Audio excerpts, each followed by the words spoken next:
December 1st, 1946. A college student walks into the Vermont wilderness wearing a bright red coat. She's seen by multiple witnesses, hiking along a well-traveled trail in broad daylight. And then, she's gone. Not lost, not injured and found later. Gone. No trace. No body, no answers.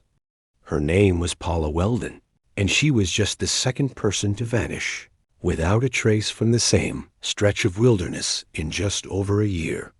By 1950, 5 people would disappear from this area. 5 people in 5 years. Different ages. Different circumstances. Same impossible result. This is the Bennington Triangle, and no one knows what really happened here. Welcome to Forgotten Crime HQ. Today, we're diving into one of America's most baffling unsolved mysteries. A cluster of disappearances that defies explanation. Between 1945 and 1950, in the mountains of southwestern Vermont, at least 5 people vanished under circumstances that remain unexplained to this day. Some walked into the forest and never came out. One disappeared from a moving bus. Another was found 7 months later, but we still don't know how she died. This is the story of the Bennington Triangle, and this is just the beginning. To understand what happened here, you need to understand where it happened. Southwestern Vermont. 1940s. The Green Mountains rise like ancient sentinels, covered in dense forest that seems to go on forever. At the heart of this wilderness sits Glastenbury Mountain, over 3,700 feet of rugged terrain, thick with spruce and hemlock, cut through by winding trails that are easy to follow and easier to lose. This wasn't always empty wilderness. In the 1800s, Glastenbury was a thriving logging town. Hundreds of people lived here, working the lumber mills, riding the mountain railway. But by the 1930s, the town died. The mills closed. The railway stopped running. The residents left. By the time our story begins, Glastenbury was a ghost town. Abandoned buildings, overgrown roads, nothing but forest reclaiming what had once been civilization. The few people who remained in the surrounding areas in Bennington, in Woodford, knew the mountain well. They knew it was beautiful. They knew it was dangerous. The wilderness here is unforgiving. The weather turns on a dime. Fog rolls in without warning. A forest is so thick that you can be 10 feet from a trail and never find your way back. People had gotten lost before. Hunters, hikers, but they were always found. Until they weren't. This is post-war America. 1945. Soldiers are coming home. Life is returning to normal. Vermont is peaceful, quiet, safe. Or so everyone thought.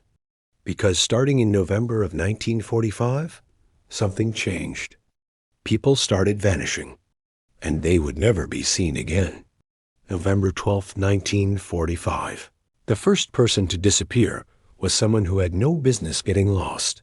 His name was Middie Rivers, 74 years old, born and raised in these mountains. He'd been a hunting guide for decades, knew every trail, every ridge, every hollow in these woods like the back of his hand. If anyone could survive the Glastenbury wilderness, it was Middie Rivers. That day, Rivers was doing what he'd done 1,000 times before, leading a group of 4 hunters through the forest near the long trail. It was familiar territory. Good weather. Clear visibility. Around 4 p.m., the group was heading back to their camp. Rivers was ahead of the others, maybe 50, 60 yards, moving at his own pace. He called back to the group, telling them he'd meet them at the camp. And then he rounded a bend in the trail. When the hunting party arrived at camp minutes later, Middie wasn't there. They waited. No sign of him. They backtracked, called out his name, searched the immediate area. Nothing. By nightfall, they knew something was wrong. The next day, a massive search operation began. Hundreds of volunteers, state police, local hunters who knew the area as well as Middie did. They combed through the forest for days. They found nothing. No footprints leading off the trail. No signs of a struggle. No torn clothing. No blood. It was as if Middie Rivers had simply stepped off the face of the earth. Now, people get lost in the wilderness. It happens. But Middie Rivers wasn't just anyone. He was an expert. He knew these woods. He wasn't far from camp. He was on a marked trail in the middle of the afternoon. And yet he vanished. His body was never found. No explanation was ever given. The first disappearance in what would become a terrifying pattern. Just over a year later, the impossible happened again. December 1st, 1946. Paula Jean Weldon was an 18-year-old sophomore at Bennington College. Bright, independent young woman studying art. That Sunday afternoon was crisp and clear. Perfect weather for a hike. Paula told her roommate she was going for a walk on the long trail. She'd been there before. It wasn't far from campus, just a few miles. She put on her red parka, blue jeans, and sneakers. And she walked out of her dormitory at around 3 p.m. What makes Paula's disappearance different? What makes it so haunting is that she didn't vanish in the middle of nowhere. She was seen. Multiple witnesses saw Paula that afternoon. A Bennington College student saw her near the college buildings. An elderly couple saw her walking along Route 9, heading toward the long trail. A man named Louis Napa contractor working in the area saw her on the trail itself, walking north. She was alone. She seemed fine. Nothing unusual. He was about 100 yards behind Paula. He could see her red coat ahead of him, on the trail bright against the gray afternoon.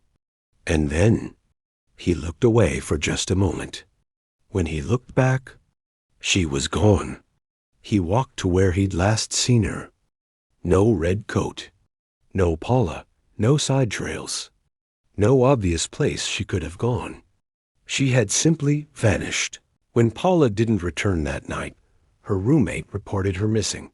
What followed was the largest search operation in Vermont's history up to that point. Hundreds of volunteers, state police, FBI agents, search dogs, even a plane flying over the area. They searched for weeks. The long trail, the surrounding forest, every path, every ravine, every stream. They found nothing. Not her red parka. Not a footprint. Not a single shred of evidence. Paula Weldon's disappearance became a national story. Newspapers across the country ran her photo, a pretty young woman with dark hair and a gentle smile. Her father, a successful industrial engineer from Connecticut, offered a substantial reward. Tips poured in from everywhere. Reported sightings, theories, leads that went nowhere. The case consumed Vermont. People were afraid. Parents kept their children close. Women stopped hiking alone. Because if Paula Weldon, a college student on a well-traveled trail in broad daylight, could disappear, then no one was safe. Despite all the attention, despite all the searching, despite all the resources thrown at this case, Paula was never found. No body, no closure, no answers. The investigation would eventually go cold. But Paula's disappearance changed Vermont forever. It led directly to the creation of Vermont's first state police department because local authorities realized they were overwhelmed. One man who worked on Paula's case would become Vermont's first state's attorney. Her face became a symbol of the mystery that haunted these mountains. And the question remained, what happened to Paula Weldon? By 1949, 3 years had passed since Paula Weldon vanished. The case was still unsolved. The mystery still haunted Vermont. But life went on. And then it happened again. December 1st, 1949. Exactly 3 years to the day after Paula disappeared. But this time, the circumstances were different. This time, someone vanished from a place where it should have been impossible. James E. Tetford was a 68-year-old veteran who lived at the Bennington Soldiers' Home, a facility for ex-servicemen. He'd been visiting relatives in St. Albans, Vermont, about 60 miles north of Bennington. On the afternoon of December 1st, Tetford boarded a bus to return home. The bus made several stops along the route. It was carrying 14 passengers that day. Tetford was seen by multiple passengers. He was sitting in his seat, quiet, nothing unusual. Witnesses later confirmed he was on the bus, resting, maybe dozing. The bus continued south toward Bennington. Passengers got on. Passengers got off. Normal trip. Routine route. But when the bus pulled into Bennington, James Tetford was gone. His seat was empty. But here's what makes this case absolutely impossible to explain. His luggage was still on the luggage rack above his seat. His belongings were still on the seat next to him, a bus timetable, some personal items. Everything he'd brought with him was still there, except James Tetford himself. Think about that for a moment. He didn't get off at a stop with his luggage. His luggage was still on the bus. He didn't announce he was leaving or cause any commotion. No one noticed him leave. He simply wasn't there anymore. The bus driver was questioned. So were all the passengers. No one saw him get off. No one remembered him leaving. One moment he was there. The next, gone. Police investigated every stop the bus had made. They interviewed everyone who'd been on board. They checked hospitals, morgues, hotels, anywhere he might have gone. Nothing. James Tetford had vanished into thin air, from a moving bus, surrounded by witnesses. His body was never found. The case was never solved. And Vermont was left with another impossible disappearance. October 12, 1950, less than a year after James Tetford vanished from that bus. This time, the victim was a child, 8 years old. Paul Jepson lived with his mother on a farm near Glastenbury Mountain, right in the heart of the area, where Middie Rivers and Paula Weldon had disappeared. It was a Thursday afternoon, sunny, warm for October. Paul's mother left him playing near their pig pen while she went to feed the animals. She was gone for less than an hour. Paul was wearing a red jacket, bright, easy to spot. When she returned, he was gone. She called for him, searched the immediate area, asked neighbors. No sign of Paul. By evening, she contacted the authorities. Search teams mobilized quickly. They knew the history of this area. They knew about the other disappearances. Bloodhounds were brought in, trained tracking dogs that could follow a scent for miles. The dogs picked up Paul's scent immediately. They followed it from the pig pen, across the property, toward the nearby highway. And then the trail went cold. The dogs lost the scent right at the roadside, as if Paul had simply stopped existing at that exact spot, or as if he'd gotten into a vehicle. The search expanded. Hundreds of volunteers combed through the forest, calling Paul's name. State police set up roadblocks. They questioned travelers. They checked every car. They searched for days, weeks. They found nothing. No trace of the red jacket. No footprints leading into the woods. No signs of what happened. Paul Jepson's disappearance hit the community differently than the others. He was a child, innocent, vulnerable. The idea that an 8-year-old boy could vanish from his own yard in the middle of the day was terrifying. Parents in the area were paralyzed with fear. Was someone taking people from this mountain?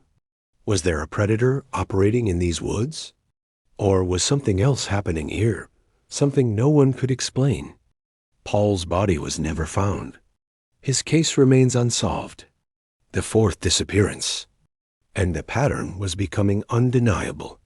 October 28, 1950, just 16 days after Paul Jepson vanished. The fifth disappearance. And this one would be different. Frida Langer was 53 years old, an experienced hiker who knew the Glastenbury wilderness well. She wasn't a novice. She wasn't careless. She'd hiked these trails many times before. On that Saturday, she and her cousin Herbert Elsner were on a camping trip near Somerset Reservoir, just a few miles from where the others had disappeared. They were hiking together that afternoon when Frida slipped and fell into a stream. She wasn't hurt, just wet and cold. She told Herbert she was going back to their camp to change into dry clothes. It was a short walk, maybe 10 or 15 minutes, a route they'd taken before. Herbert stayed behind to continue fishing.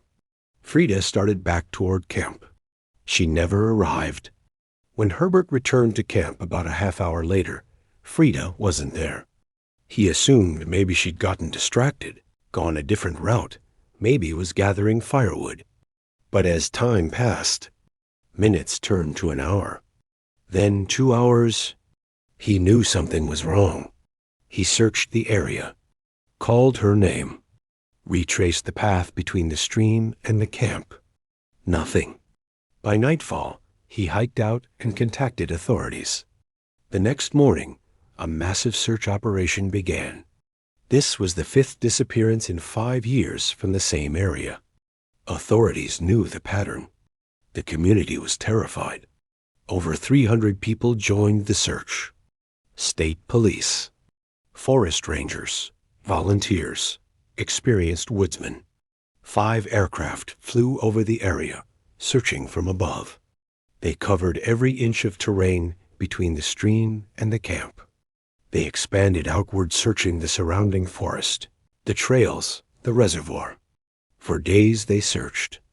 They found absolutely nothing. Winter came. Snow fell. The search was called off. Frida Langer joined the list of the vanished. Another person gone without a trace. Another family without answers. The case went cold. But then, 7 months later, May 12, 1951, a group of hikers were walking near Somerset Reservoir, in an area that had been thoroughly searched multiple times. They found a body. It was Frida Langer. She'd been there the entire time, in an open area, not hidden, not buried, in a place where hundreds of searchers had walked. But here's what made this discovery even more disturbing. An autopsy was performed. The cause of death could not be determined. No signs of trauma. No evidence of animal attack. No clear medical cause. After 7 months exposed to the elements, the body was too decomposed to reveal what had happened. Frida Langer was found, but the mystery only deepened. So let's step back. 5 people. 5 years. Same area. What are we really looking at here? Let's lay out what we know. November 1945. Middie Rivers, 74-year-old experienced guide, vanishes on a familiar trail. December 1946.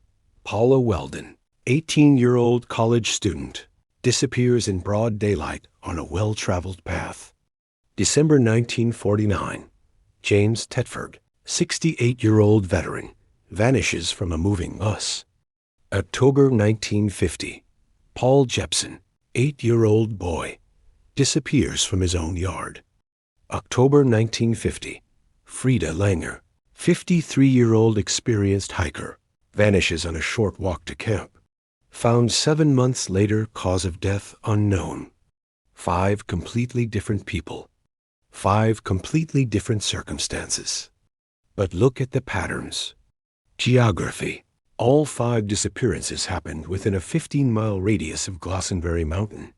That's a small area when you consider how vast Vermont is. Time frame. All between late 1945 and late 1950. 5 years. Then nothing. The disappearances stopped. Season. Most happened in the fall and early winter October, November, December. Cold weather. Shorter days. Fading light. Victims. Different ages, different genders, different levels of outdoor experience. No obvious pattern in who was taken. And here's what's truly unsettling. None of them should have been in serious danger. Middie Rivers knew the wilderness. Paula was on a public trail. James was on a bus. Paul was at home. Frida was minutes from camp. These weren't reckless risks. These were ordinary activities. And yet, all 5 vanished. So the question becomes, is this a pattern or a coincidence? Are these cases connected? Or are we seeing what we want to see? So what happened here? Over the decades, investigators, journalists, and amateur sleuths have proposed theories. Some plausible, some less so. Let's explore the possibilities. Because the truth is no one really knows. Theory 1. A serial killer. Could one person be responsible for all 5 disappearances? It's possible. The victims fit no obvious pattern, different ages, genders, physical abilities. But serial killers don't always have a type. The geographic clustering makes sense if someone was operating in this area using the wilderness as cover, using their knowledge of the terrain to hide bodies. The time frame 5 years could represent the period this person was active in the region. Then they moved, got caught for something else, or died. Paul Jepson's case, with the bloodhounds losing his trail at the highway, suggests someone with a vehicle could have been involved. But here's the problem. James Tutford vanished from a bus. How does a killer make someone disappear from a moving vehicle surrounded by witnesses? And why would a predator stop after 1950? Serial killers rarely just stop. Theory 2. The wilderness itself. Maybe there's no human villain here. Maybe it's the place. Glastenbury Mountain is unforgiving terrain. Dense forest. Steep ravines. Hidden caves. Fast-moving streams. Weather conditions can change in minutes, fog rolling in, temperatures dropping. People could have gotten disoriented, fallen, succumbed to hypothermia. The forest could have simply swallowed them. But again, problems with this theory. Middie Rivers was an expert.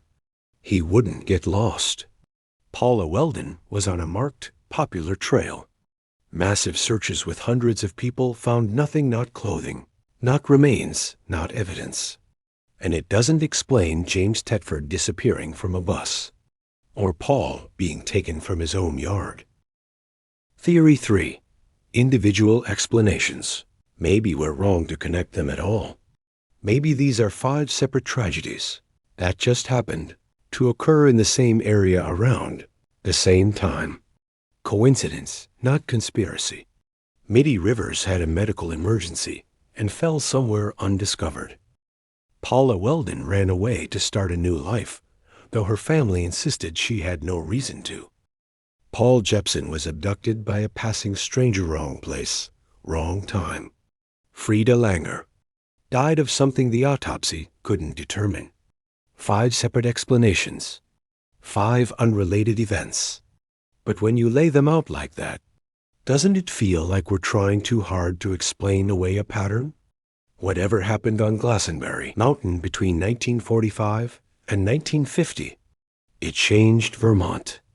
Not just the landscape, not just the investigations.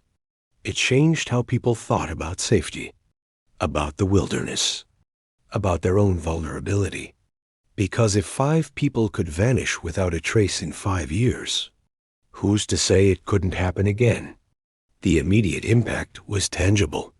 Paula Weldon's disappearance led directly to the creation of Vermont's first state police department. Local authorities had been overwhelmed. They didn't have the resources, the training, or the coordination to handle a case of that magnitude. Her case exposed the gaps in law enforcement infrastructure, and Vermont responded. Within months, the state had established a centralized police force better equipped to handle major investigations, missing persons cases, and coordinate multi-jurisdictional searches. Paula's legacy, in a way, was making Vermont safer for everyone who came after. But the human cost, that can't be measured in policy changes. 5 families never got closure. 5 people never came home. Middie River's hunting expertise couldn't save him. Paula Weldon's bright future was cut short. James Tepford never made it back to the soldier's home. Paul Jepson never grew up. And Frida Langer's body was found. But the mystery of her death remains. These weren't just disappearances. These were lives, stories, families left behind with nothing but questions. The Bennington Triangle remains one of America's most enduring mysteries. And what we've covered today is just the beginning. In this series, we're going to go deeper. Each of these cases deserves its own investigation, its own story, its own careful examination. Over the coming videos, we'll dive into each disappearance individually, exploring the evidence, the investigations, the theories, and the unanswered questions that still haunt these cases decades later. We'll look at what investigators found and what they missed. We'll examine witness testimonies, search records, and newspaper accounts from the time. We'll explore the theories, not just the popular ones, but the overlooked possibilities. We'll talk to the history. We'll follow the evidence. And we'll see if we can get any closer to understanding what really happened on Glastenbury Mountain between 1945 and 1950. But I want to hear from you. What do you think happened here? Serial killer operating in the wilderness? Geographic factors and tragic coincidences? Something else entirely? Leave your thoughts in the comments below. I read every single one, and your theories might even shape how we approach future episodes. If you want to follow this series and not miss a single case, hit that subscribe button and turn on notifications. This is Forgotten Crime HQ, and we're just getting started. Thank you for watching, and I'll see you in the next one.